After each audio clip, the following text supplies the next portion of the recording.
Hey up and welcome everyone to this brand new series of the Section 1 video Nasties. I've been meaning to do this for a while and it's finally here. There's been quite a lot of interest in this. People have been asking me for quite a long time when am I going to do it. It's all been around just finding time and what have you, and other stuff going on. It's finally here. I know I've done live streams and stuff with other people and I've done other little videos and stuff, but I thought I want to delve into these and do one film at a time of the Section 1 titles. Any sort of really avid video nasty enthusiasts, like the real hardcore people who go out and buy the original VHS tapes, which now go for hundreds of pounds. The original 39 are all that matters to them. The video nasties, as you probably may well know now, they're divided into three sections. It was originally 72 that were banned, and they somehow got sorted where so many were prosecuted, others weren't actually prosecuted, but you were still in bother if you were caught with them. So the ones that were actually successfully prosecuted, they're the 39 that were on Section 1, and that's the section that I want to go through. So there's going to be 39 videos, one film per episode. So like I said, the video nasties were put into three sections. 1, 2 and 3 obviously. One were the ones that were successfully prosecuted, 2 were the ones that were taken off the prosecuted list but were still banned and illegal to sell or hire out. And then you've got Section 3, which weren't really officially banned, but you could still get them taken off you. You wouldn't get prosecuted, but the police could come in the shop, see it, just take it away, and there's nothing you could have done about it. So what most shopkeepers did, rather than be losing their stock or being prosecuted, they took them down and got rid of them.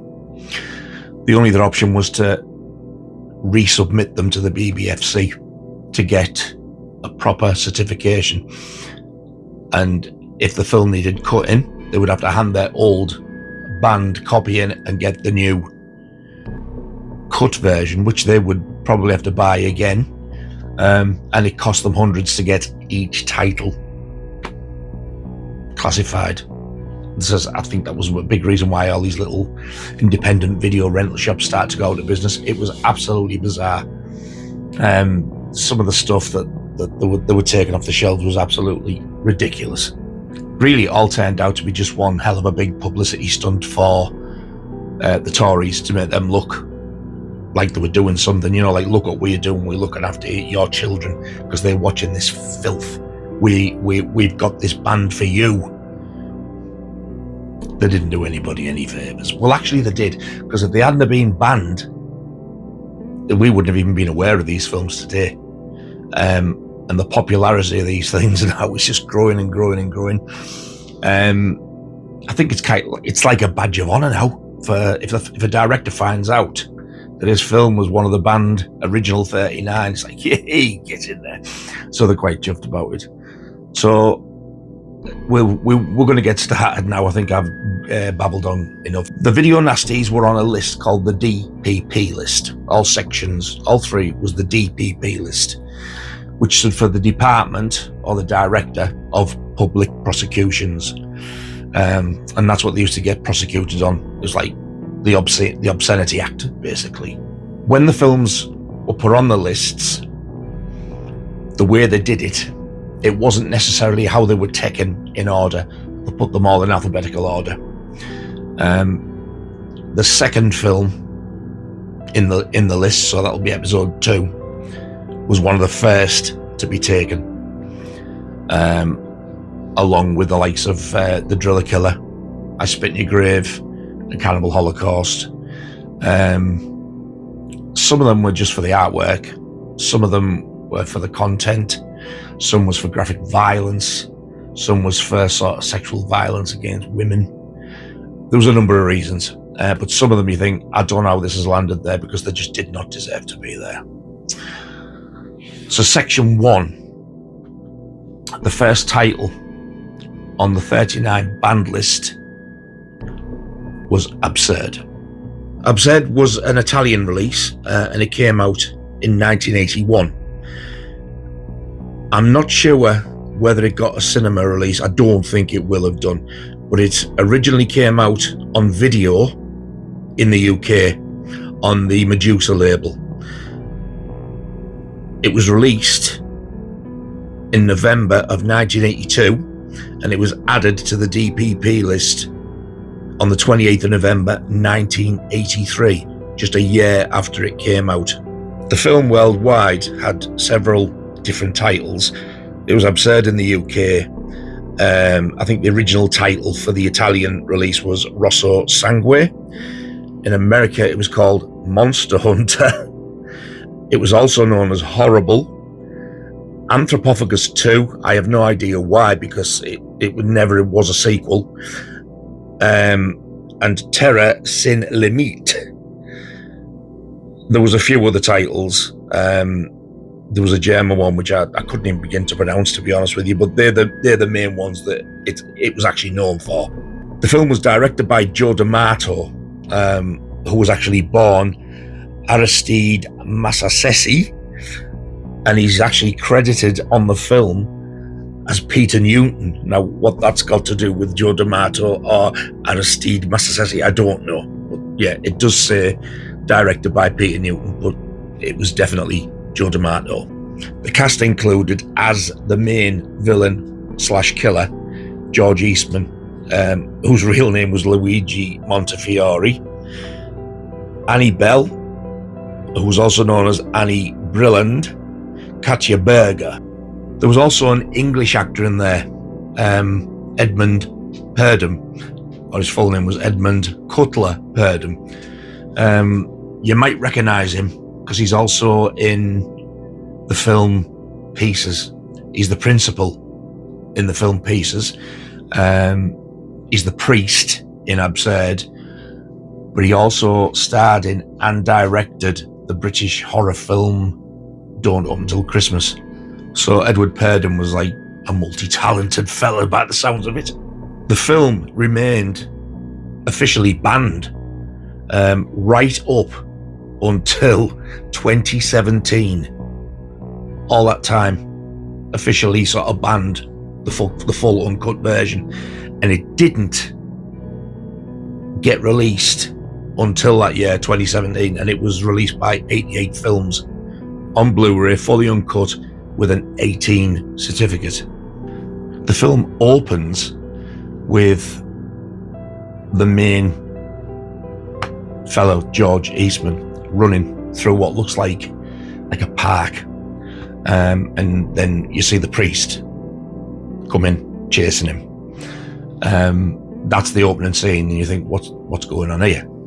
It then cuts to a young girl's bedroom. She's like a teenager. She's got a neck brace on, and she has to lay flat.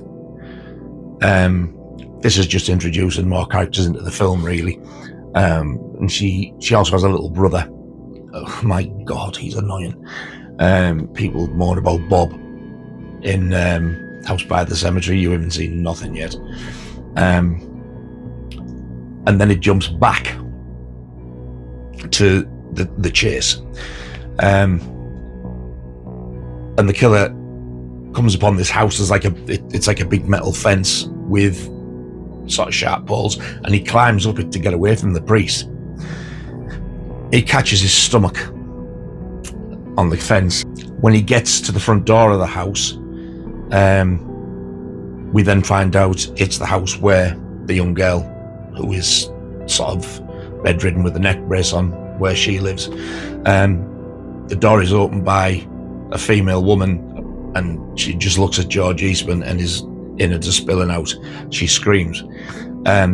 It then sort of cuts to the hospital, where he's actually laid on the operating table, being operated on to try and get these sort of guts back in. And as he's getting all stitched up and stuff, his eyes do open, and he's looking around a bit. And you're thinking, what the hell is going to happen here? So when they're finished operating and they're washing their hands up and everything, there's a female assistant in the operating theatre. When she takes her hat off, she's got like short curly hair. You find out soon that she is also the girl and boy's sort of carer / babysitter for when the mother and father go out. I suppose it stands to reason working in a hospital, doesn't it, really? But as the doctors are getting cleaned up and washed up, this doctor's like, I've never seen anything like this. I've basically just stitched him up and he's healing already. It then jumps to us back outside, and if I remember rightly, it's actually dark. The night time has come over, and it's back with the priest, played by Edward Purdom, the guy who's also in Pieces. And as he's just walking along, there's a police car comes around the corner, it pulls over and starts to just question him a little bit, where you going, that type of thing. And he says, can we give you a lift? I think he's going to the hospital. So he jumps in the car and off they go to the hospital. So the police are going to the hospital because they've heard about this guy who's coming with all his innards out, and whose flesh is healing very quickly. Once the police are actually in the hospital, the main fella starts to search the body of who they think is deceased, and he's going through his pockets for ID, and he can't find anything at all. This guy, George Eastman, who plays the killer, he is huge. He looks about 7 foot tall. His legs are massive. So as the police are going through his pockets, he pulls out this coin, and he looks at it, and it's a Greek coin. Now this is why I always say that this is not a sequel to Anthropophagus. This is the only reference you get. One of the coppers looks at the coin and goes, oh, it's Greek. And he looks and goes, wasn't that other guy from Greece? And that's it. Now, the other guy from Greece is the killer in Anthropophagus, which we'll get into in the next episode. It is the same actor, but it's a totally different storyline. It's a totally different character. In Anthropophagus, you'll see by the makeup, he looks rough, but you do find out why. In Absurd, he's just a regular looking fella. But my God, he's brutal. So once the police have got their Greek coin, off they go. And there's a few staff left clearing up. And one of them's a female member of staff, and Eastman comes to life. That's it, he's up. And he brutally kills whoever's left in there. I think there's 2 people. The gore effects in this film, for saying it was very low budget, really, really good. I mean, you can tell, obviously, with today's sort of effects that they can do now, you can see it's, although it looks, you can tell it's not obviously real deaths. The effects, I think, are fantastic. They look really, really good for the time. Once he's finished with the staff in the hospital, off he goes. Now this guy doesn't know where he is. He's wandering away. He encounters like a little biker gang, which doesn't end well. He gets run over and bounces back to normal again because he heals that quickly. So once he's up, he's off. He starts wandering again. Because when he encounters the biker gang, it's just after he's been run over with this car. But once the car hits him, it just carries on going. But once all that scene's done and the biker gang's, the scene's done, he's off on his way again, and he's just plodding along. Eventually, he comes to this street, and you can see him look, and there's a car parked, and he looks, and it focuses on the car, so you know he recognises the car as the one that ran him over. So he has inadvertently come back to the house where the young girl and her younger brother live, and where now one of the hospital staff members is there looking after the kids because the mother and father have gone out. They've gone to like this big house party, and they're eating Italian food, and it's like some sort of a baseball, if I remember rightly, it's like some sort of a sports tournament they're all watching. Bizarre. You'll recognise some of the music as well if you've seen Pieces. You will.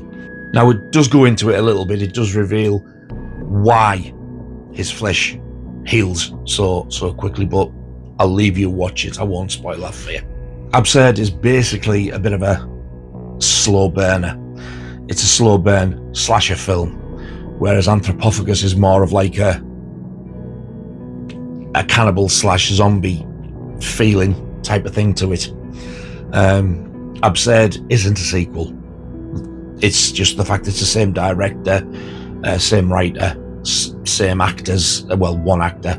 And I think they tried to sort of give you the impression it was a sequel to make it sort of sell and get more sort of publicity. But like I said, the only reference to Anthropophagus in the film is the Greek coin. George Eastman plays the bad guy in both of them, but they are two totally different characters, and it's two totally different storylines. As I said, the practical effects for the age, they look amazing. I personally think the reason it was banned was there's one of the death scenes. I also want to say, look out for an electric saw. I think it was partly that, and I also think it was probably like the sustained sort of terror on the women, especially the disabled young girl. Also, as I said, the music's excellent in it. You will hear a lot of it, like I said, also in the film pieces. Some of it's similar, some of it's the same music used. You'll notice the bit when they're having that dinner party in that house, the music, it's that god-awful sort of trumpety fanfare piece that you do hear in pieces. It's the same piece of music. The soundtrack did get a release on vinyl on Death Waltz / Mondo Records. And I have actually played this quite a few times because I love the music in it. That bit there with the innards, that's nice. It's embossed. You can feel like the shape of it, and they spell out absurd, which I thought was like quite clever. It does have a gatefold sleeve, and it is a double LP.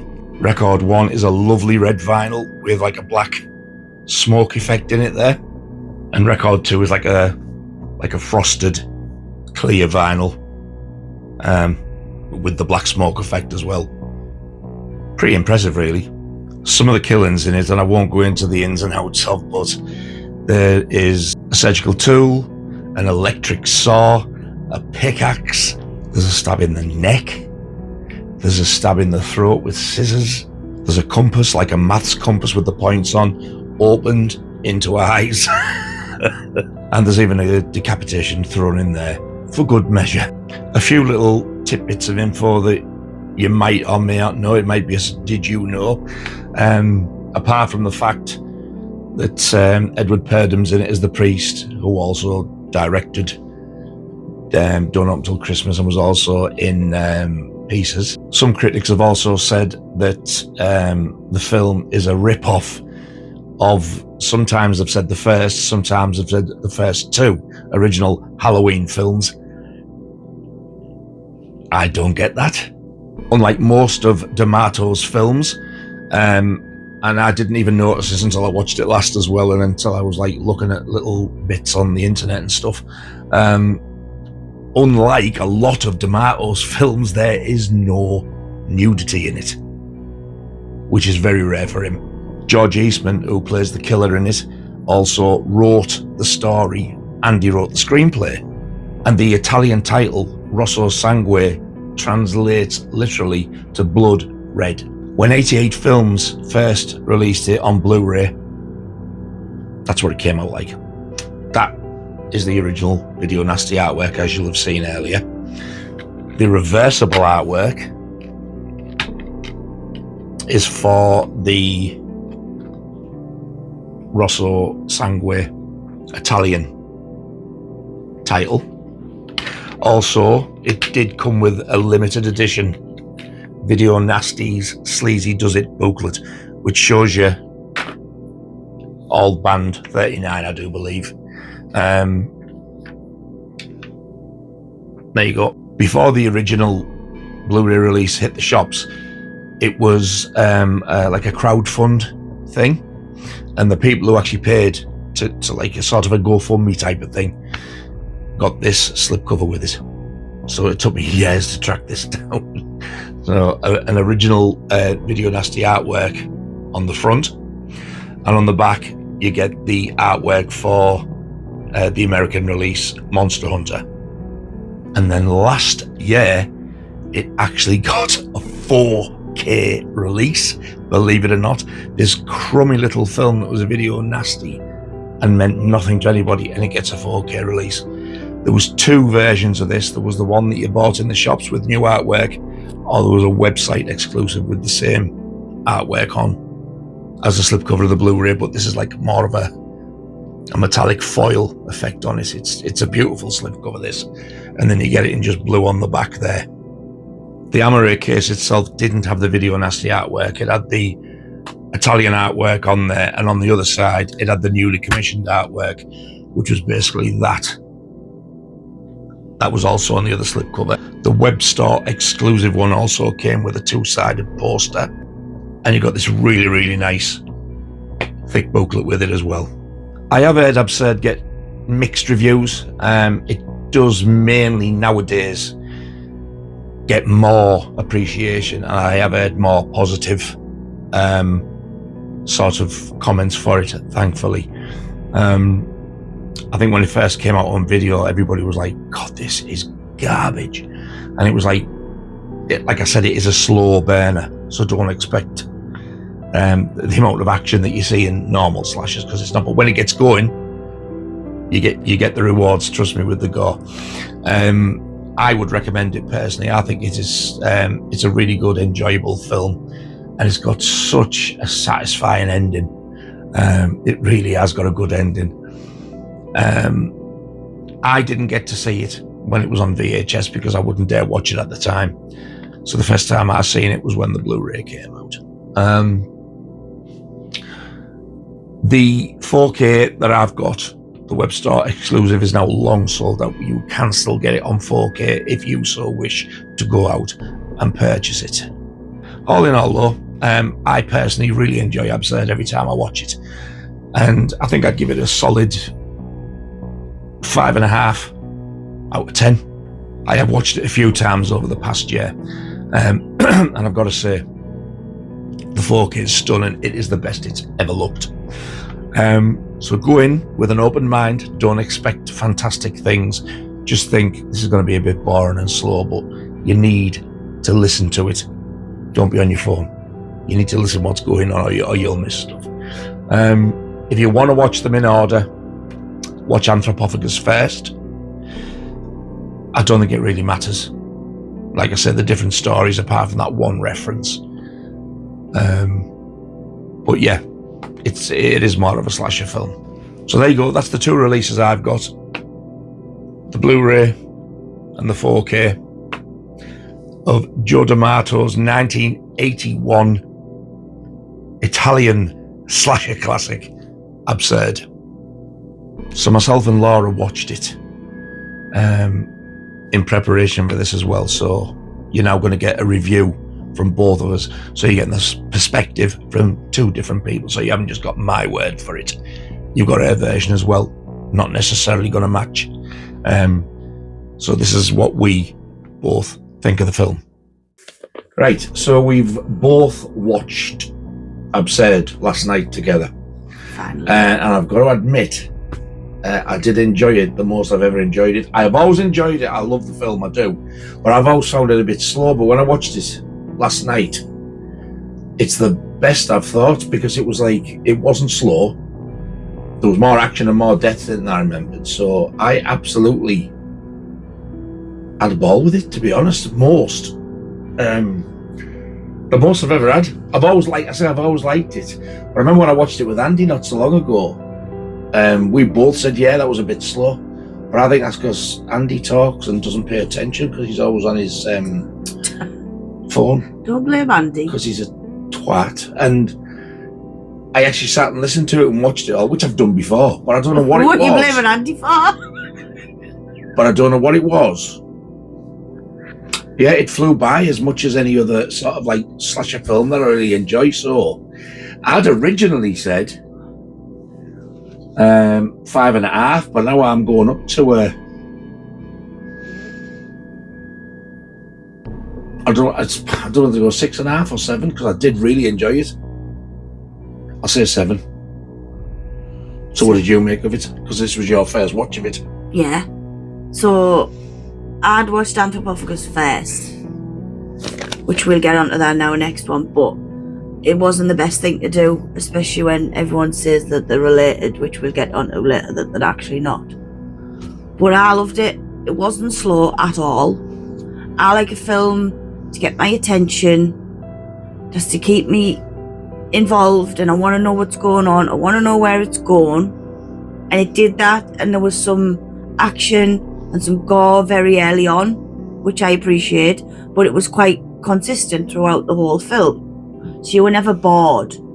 So I kind of give it a few scores because I'm a little bit extra. The gore, I must admit, it was fantastic for its age. I'd said it was even better than what I remembered it as well. It was for its time. It was quite realistic blood. It wasn't like tomato soup blood. You got to think this was made in 1981 on a low budget as well. So yeah, exactly. And I'd give the gore. I'd said it was pretty realistic. And I mean that bit where are we allowed to give spoilers? No.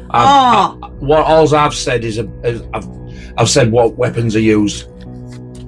I have said that there's a head saw. That's the one I'm on about. The electric saw with the head, right? I've said the that electric saw, the head, the bits on the table that you'll see, you'll know what I mean, or if you've seen it.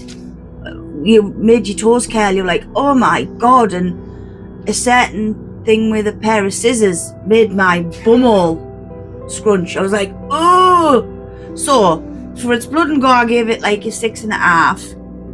And then the story, which wasn't bad for a video nasty, because usually the pants, and I really enjoyed it. It was good. I give it a 7 out of 10. So overall, I give it an 8.5, which Nigel thinks is generous, but I was like, well, I don't know if it's just because I am being generous and it's the first one, but I really enjoyed it. Now I wasn't expecting to. I was expecting it to be slow, but yeah. I don't think it's so much of being generous. I'm just shocked that you've rated it so high, because I really didn't think you were going to like it that much, to be honest. Well, spoilers, I liked it better than Anthropophagus. Yeah, I've got to admit I did. The last time I watched Anthropophagus, before I watched it with you, I enjoyed it more, and I thought, do I like that better than Absurd? But then when I watched Absurd last night, no, because if you like that better, it would be Absurd. Yeah. But yeah, I definitely think Absurd is the better of the two. It's faster paced. It's a slasher film. Anthropophagus isn't a slasher film. It's more like a zombie/cannibal film. Do you know what as well? George Eastman, the main bloke. Yeah. The fear that bloke can convey with just his eyes or a look. I mean, specifically in this film, just a noise was creepy. Like there was. Well, I can't say too much because I'm not allowed to spoil it, even though it's a 50-year-old. It just is a very good actor, even if he's about 9 foot tall. He's a very, very good actor. I said this guy is absolutely huge. Basketball player huge. But then again, I also did say, without sounding a bit gay or anything, I think he's actually a good-looking bloke. And when I was looking up stuff, I found out he was actually in some westerns. Now I don't know if there were spaghetti westerns. I'm assuming there must have been. And when he was young, I can imagine, like, you know, women really throwing the panties at him. Yeah. But yeah, he played it well, as he did in Anthropophagus. But that was such a small it's a totally different role as well. Like it is. It really is. And like I said, the only reference to Greece is the coin, and that's it. It's right. So I've made notes. It's what I'm looking at because I forget things because of my brain. So for me personally, I know I watched Anthropophagus first because that's just how it worked out. But him and Andy had said about there being a bit of a link, and I was like, okay. And when we were watching Absurd last night, Nigel went, that was the bit with the Greek coins, and I went, no. I said, I imagine if people had seen Absurd first and not Anthropophagus, for me, the connection with the coins to me was when the copper pulled the bloke over and asked to see his passport. The priest. I wasn't going to say that. It's a spoiler. No, the news a priest. That's not a spoiler. Not dead early on, they don't. Anyway, so he pulls him over, and obviously he's hiding his white thing, his dog collar, whatever they call it. And the copper wants to see his passport. And I'm like, right, so he's seen his passport. This bloke got a really bad accent, but he knows he's Greek now. The copper gives him a lift, and then the next time you see the copper, he's at the hospital where he's going through the main character, George Eastman's clothing. Mikos is called the character. That's it. And he finds these 3 Greek coins in his pocket. Now I'm like, in my head, I went, no, he's gone, oh, how weird, I've just picked a Greek man up off the side of the road out of nowhere that's here for a few days. And now I've come to the hospital to find another man who's just had an accident on a fence and he's got Greek coins in his pocket. To me, there is, you're clutching at straws exceptionally largely, and that was not good English. But I think people who, they say you want it to have a connection, and other than the fact the first Anthropophagus was set on a Greek island, it doesn't. That's like saying I don't want it to have a connection at all. That's like saying it's nothing to do with it. Well, no, that's like saying Harry Potter's connected to the craft because there's magic in it. The reason I thought, no. Well, the reason I still think, I don't. The more you keep putting in, the more I want to say it. The reason I thought that it had something to do with that coin, the only reference to Anthropophagus, is the way that the copper goes, like, wasn't that other guy from Greece? And the woman goes, you what? And he goes, oh, nothing. As though it was an afterthought.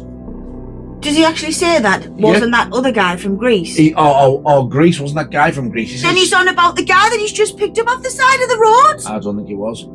I think it was the... But he wasn't in Anthropophagus. Who wasn't? The copper.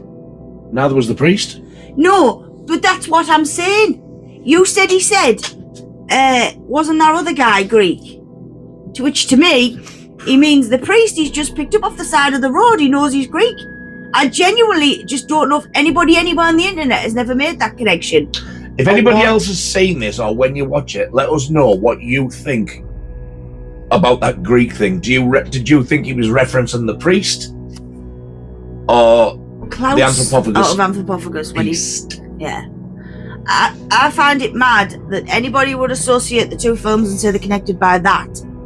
And if Nigel hadn't told me that people had said that it was ripped off from Halloween, there was a couple of bits where she was running around the house where it was a bit like where Laurie Strode's running to get away from Michael in the first one.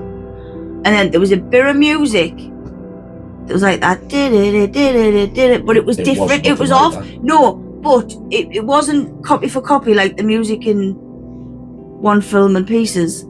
But it was, that's the vibe it gave me, Halloween vibes. I said, but if you hadn't told me, I would never have gone, that's ripped off Halloween, that. I just wouldn't have done. So I don't know where people get that from. I know you've said that they've admitted it was. They've admitted that, yeah, it was kind of either based or ripped off Halloween. I don't know about the sequel thing. I don't know whether the directors said it. But I have actually heard people say, people who we know as well, that it's a sequel to Anthropophagus, and it's not. It's not a sequel at all. It bears no relation to it apart from it's the same director, writer, actor. And I think, right, so I think that's where people think that there's a cross between them and them Greek coins mean that. I would put money on if the director's still alive. I don't think he is he? No, Joe D'Amato's not now. But I'd like to reach out to some film expert who would know this, like that Kim Newman. Kim Newman off the documentary. I'd like to reach out to him and say, look, can I have your opinion on something? I think people are putting that connection between the two films because it's the same director, set in Greek. I mean, I've said set in America. I'm the only one who's really done put that connection. I was basically looking for why do people think this is a sequel, and that is the only thing that I've ever noticed, and I only noticed it like the last time I watched it before I watched it with you. I was like, that's it, that's the connection. That's why people are saying it's a sequel. So I've just... Because apart from that, there's nothing. Now, I thought this was a general consensus, so No. I've just argued on behalf of no one. Well, and if cut bits out. If everybody thinks the same thing and the comments are like, well, yeah, of course it's the priest, you're going to look stupid. I'm not. And I'm going to look even stupider. So I'll repeat it just in case. If you've seen this, give us your thoughts. Do you think it's the coin or coins why it's sort of classed as a sequel, or is it because do you think it's because of the priest, or what? Or are you like me? It's got nothing to do with it at all anyway. Any other points? Well, I didn't realise you tried to find a connection. I just assumed... Only as I was watching it, I wasn't like going on the internet trawling like why do people think. I was just watching it thinking, right, I want to look for something to see why people are saying it's a sequel, and there's basically nothing. Nada. Right, well, obviously if nobody else actually thinks that, my point doesn't really matter then, does it? But well, yeah, because you could give your opinion. You already have. You don't think it's that. I don't. If it's just us two talking, I think it's because he picked the priest up and gone, oh, wasn't that bloke Greek? I think that's all it is. So have you got any other points? I enjoyed it. I would definitely watch it again. Didn't expect that. And it is in the... Probably... I haven't seen all the video nasties. I've seen a lot of section 1 and 3. It's definitely in the top, I'd say 20% of the best ones I've seen. Because, again, spoiler, Anthropophagus was not it. Is that the lot? So there you go. So there you go. That's our review, my opinion on it, and Laura's review on it as well. So you've got two different opinions, which was the whole reason for doing this. And this is how we intend to do the rest of them. So we shall both see you back for Anthropophagus, which will be episode 2. Funnily enough, after I've just had my bowels cut open.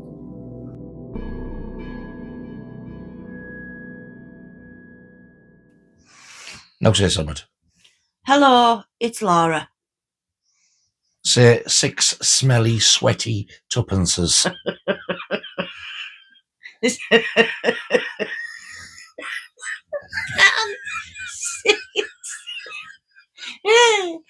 6 smelly, sweaty tuppences. I might leave that in. Snatches would have been better. That concludes episode 1 of the Video Nasties original 39 section 1 banned films. Absurd. I hope you got something out of that you didn't know, and I hope you found it slightly entertaining or enjoyable. I've done a bit of research. I put a little bit of effort into it, so I enjoyed that one. And I will see you soon on episode 2, which will be Anthropophagus the Beast. And until then, you all take care, and I'll see you soon. Stay safe.